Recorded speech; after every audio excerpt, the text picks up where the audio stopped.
leur vignette par la Direction générale de recettes de Kinshasa. Ceux qui ne s'exécuteront pas seront soumis au recouvrement forcé. Le projet de loi portant reddition des comptes pour l'exercice 2013 fait l'objet d'un examen à la Commission économique, financière et du contrôle budgétaire de l'Assemblée nationale avant le débat qui s'en suivra en plénière.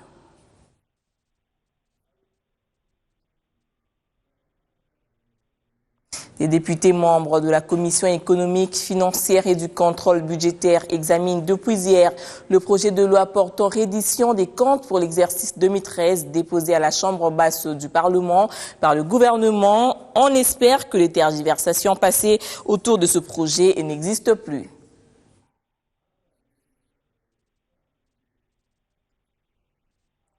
L'autre temps fort de la journée d'hier à l'Assemblée nationale a consisté aux échanges qui ont eu lieu entre le président Aubin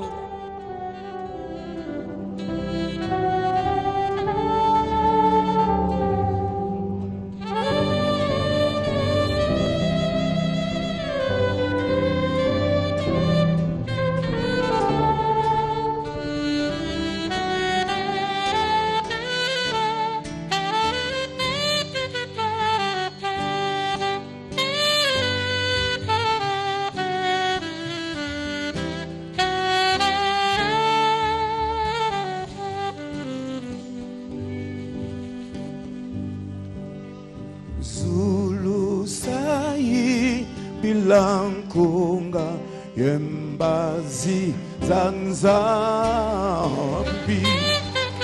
siti samfumu yivide mazulu yentoto nzamirize dikutuzolangampe Uluso yena muyamdi Zambidise Tikutuzolangampe Uluso yena muyamdi Zambidise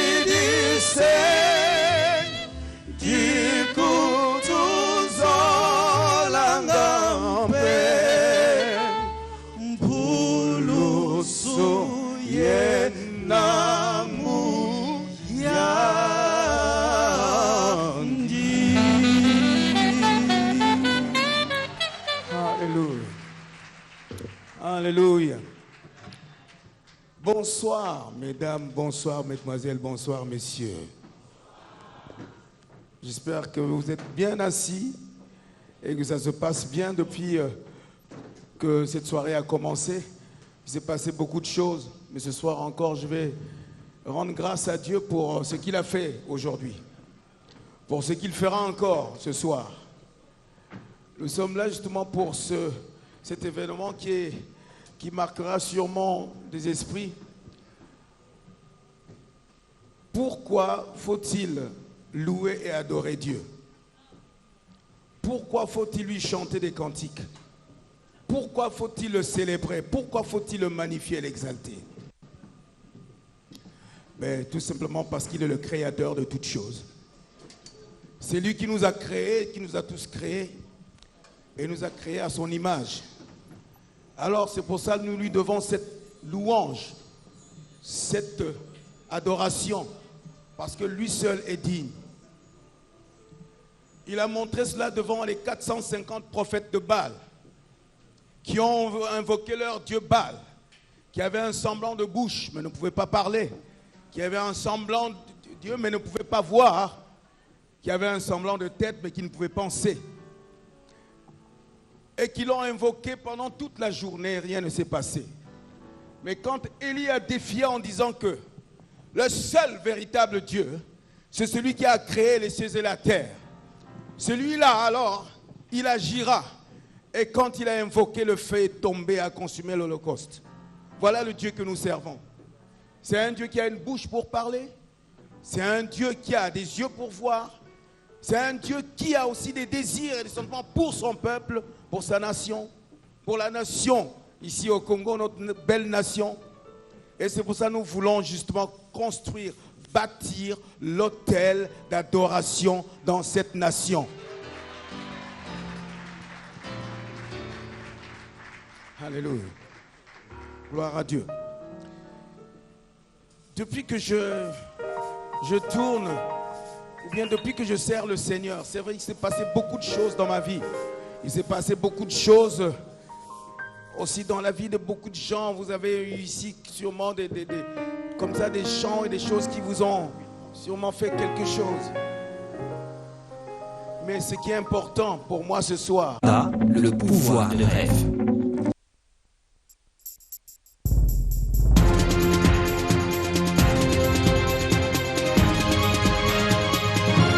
Bonjour à tous et bienvenue dans cette grande édition du journal de la mi-journée. Des supporters s'affluent déjà au stade Père Raphaël de la Queutule où les léopards de la République démocratique du Congo reçoivent les éléments de la Côte d'Ivoire à la 3e journée des éliminatoires de la Coupe d'Afrique des Nations Maroc 2015. Un moratoire de 3 jours vient d'être accordé aux propriétaires des véhicules pour qu'ils s'acquittent du paiement de leurs vignettes par la Direction générale des recettes de Kinshasa. Ceux qui ne s'exécuteront pas seront soumis au recouvrement forcé.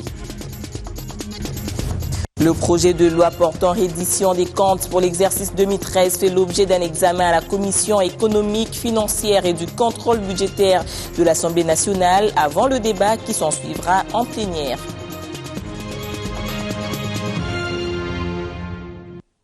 Avant de poursuivre ce journal, nous tenons à nous excuser pour ce retard dû aux problèmes techniques. Des députés membres de la Commission économique, financière et du contrôle budgétaire examinent depuis hier le projet de loi portant reddition des comptes pour l'exercice 2013 déposé à la Chambre basse du Parlement par le gouvernement. On espère que les tergiversations passées autour de ce projet n'existent plus.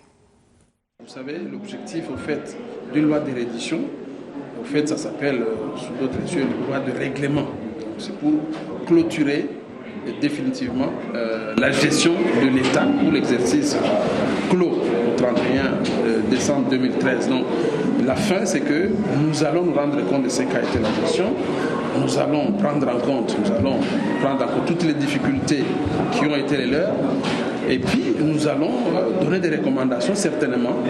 Mais à la fin, nous allons devoir donner notre opinion par rapport à ce qu'a été. Parce que la Cour des comptes, en tant qu'organe technique, a déjà donné son opinion favorable, donnant des recommandations, notamment en demandant qu'il soit poursuivi les efforts de redressement. Mais comme vous le savez, nous aussi, nous allons certainement faire des recommandations et pour qu'il y ait une sorte d'amélioration, parce qu'effectivement, il y a une grande réforme qui est en cours, mais cette réforme s'étend sur 7 ans. À la 3e année, nous pensons qu'il y a des progrès, mais qu'il faut poursuivre. L'autre temps fort de la journée d'hier à l'Assemblée nationale a consisté aux échanges qui ont eu lieu entre le président Aubin Minakou et l'ambassadeur de l'Union européenne accrédité à Kinshasa sur la coopération. Nous avons évoqué les différents grands projets qui sont en discussion, les lois électorales évidemment, les lois sur la décentralisation, le code des hydrocarbures, la loi agricole et le code de la famille. Je crois que ce sont les sujets les plus importants. Et également le budget, puisque une des questions importantes qui se pose est celui de l'assainissement des cadres, de la mise à la retraite des cadres les plus âgés et pour cela il faut évidemment que les budgets permettant les mises en place de la caisse des retraites comme annoncé par le Premier ministre en 2015 soient bien là. Voilà, c'est donc tous les sujets dont nous avons parlé, je crois, dans un état d'esprit de confiance et de partenariat mutuel. À propos de la journée d'aujourd'hui, elle est consacrée à la jeune fille à l'échelle mondiale et hier déjà, une conférence de plaidoyer en faveur de l'autonomisation de la Congolaise s'est déroulée ici à Kinshasa. On a évoqué également la lutte contre les violences faites à la femme. Selon le rapport de l'enquête nationale sur les enfants et les adolescents en dehors de l'école, près de 7 millions d'enfants dont l'âge varie entre 5 et 17 ans ne sont pas scolarisés. Parmi eux, 53% sont des filles qui vivent dans les zones rurales et de conflits. La question a été en toile de fond de la conférence de plaidoyer sur l'amélioration de la situation de la jeune fille en RDC. L'objectif est de contribuer à l'autonomisation des femmes et des filles et leur permettre de jouir de leurs droits. Les problèmes que rencontrent les filles dans les pays en voie de développement sont presque les mêmes. Les discriminations dans différents secteurs de la vie, l'accès limité à l'éducation, les mariages, les grossesses précoces, les violences sexuelles et basées sur le genre, le travail des enfants, la prostitution. C'est pourquoi nous saisissons cette occasion pour interpeller toutes les parties prenantes sur la situation actuelle des filles et leurs droits, pour plaider davantage sur les investissements à réaliser afin de permettre aux filles et développer leur potentiel de devenir des puissants agents des changements au sein de leur communauté et leur famille. Avec ses partenaires, la RDC tient à faire échec à ces fléaux. Ensemble, nous pouvons favoriser l'autonomisation des adolescents. La jeune fille devenue femme autonome pourra faire entendre sa voix de façon plus forte. Les adolescents autonomisés deviennent des femmes responsables, des citoyennes actives et des agents de changement. Cette activité organisée conjointement par le ministère du Genre avec l'appui de l'UNICEF, des ambassades du Canada et du Royaume-Uni, s'inscrit dans le cadre de la commémoration de la Journée internationale de la fille qui est célébrée chaque 11 octobre.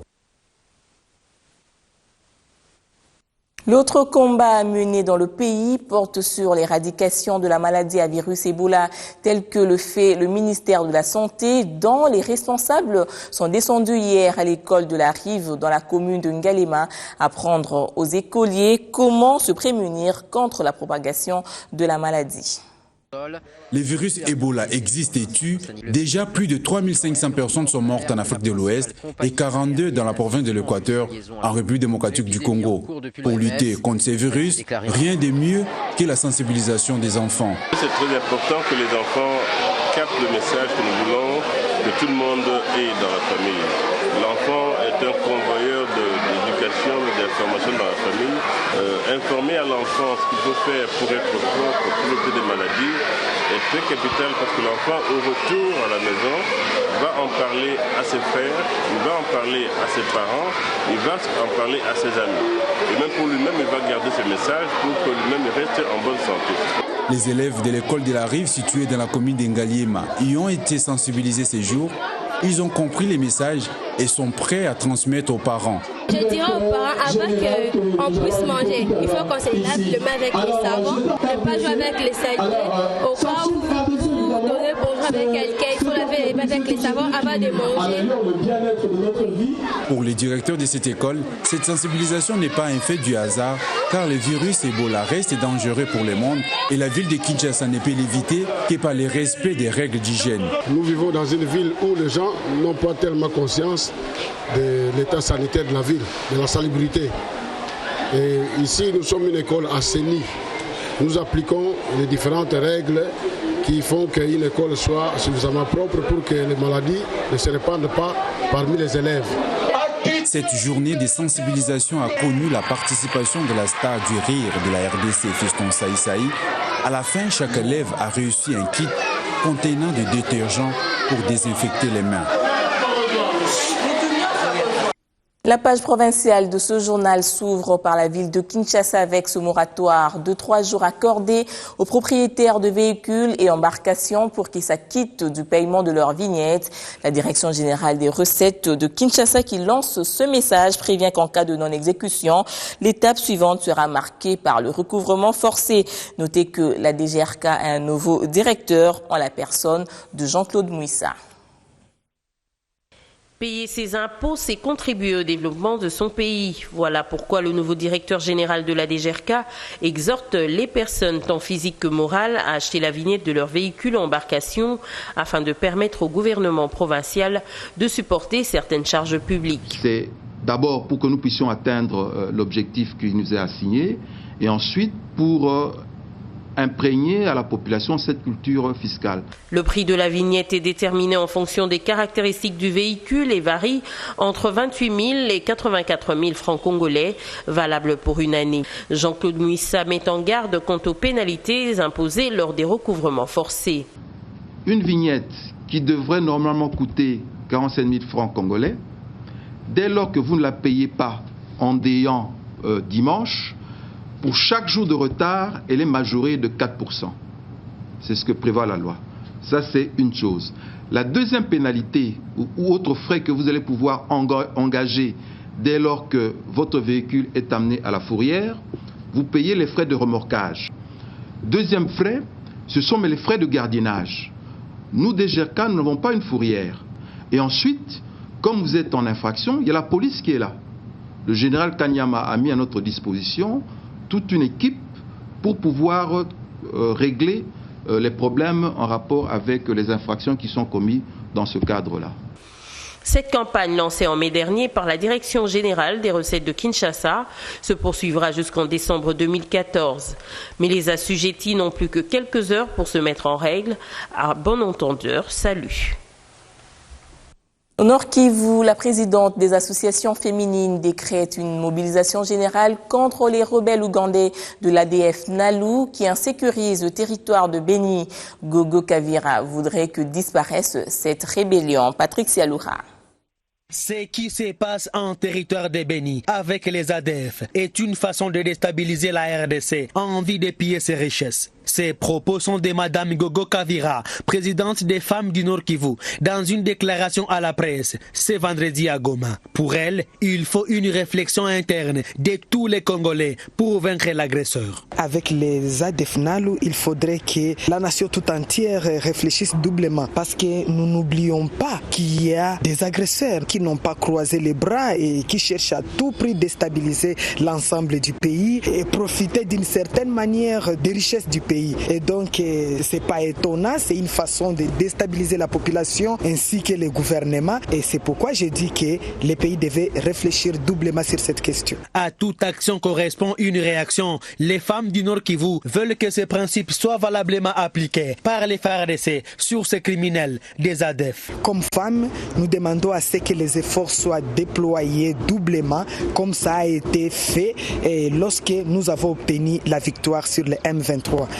Les FARDC se sont mobilisés terriblement, de même que la MONUSCO, et donc il faudrait que cette mobilisation se poursuive à ce niveau-là pour que nous puissions obtenir la victoire. Pour Madame Gogo Kavira, l'unique arme pour vaincre les ADF s'appelle la mobilisation de tous et la forte prière. Et il faudrait qu'aujourd'hui aussi les militaires soient mobilisés, de même que leurs supérieurs, pour que nous puissions obtenir la victoire, sans oublier l'appui de Dieu, de même que l'appui matériel de la communauté internationale. Un appel est lancé à toute la population du Nord Kivu en général et celle de Beni en particulier pour soutenir les FARDC dans les opérations contre ces rebelles ougandais des ADF.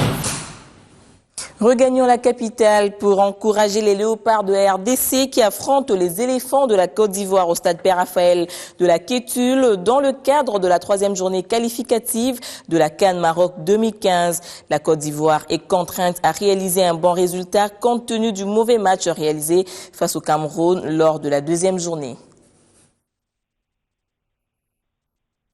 Après cette rencontre, les téléspectateurs pourront suivre les commentaires qui en seront faits dans l'émission Talents d'Afrique diffusée sur Canalsat par des confrères à partir de Kinshasa. L'annonce de cette diffusion est intervenue hier au cours d'une conférence de presse. Patricia Panzou. C'est une délégation hors pair qui arrive à Kinshasa et s'associe au grand rendez-vous du sport roi de ce samedi. L'équipe de l'émission Talents d'Afrique diffusée sur Canal+, débarque dans la ville pour tourner à l'occasion de la rencontre RDC Côte d'Ivoire, comptant pour les éliminatoires de la CAN Maroc 2015. Face à la presse ce vendredi, les présentateurs ont annoncé la tenue d'une émission spéciale à Kinshasa. Un tournage qui s'inscrit dans la preuve que la RDC est un grand pilier du football africain.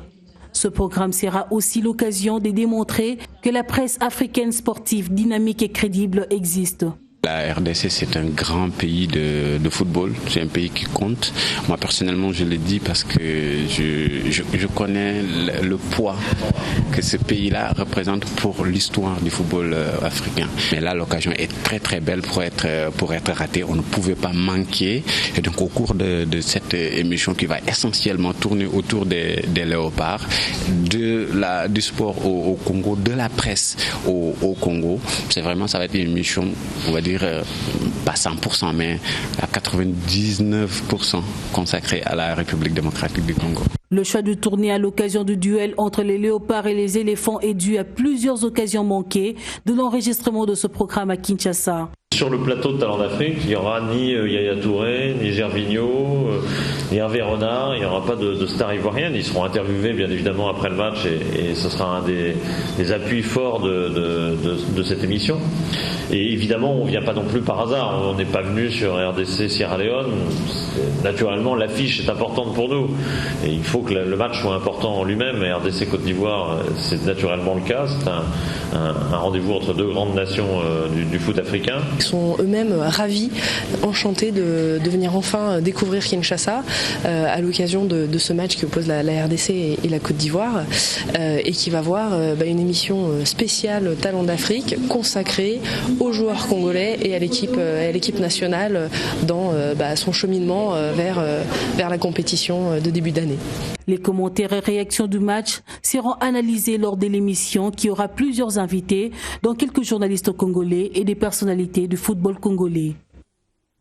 Et voilà, c'est la fin de ce journal. Merci de nous suivre au 141 sur le bouquet Canal 7. Bon week-end à tous.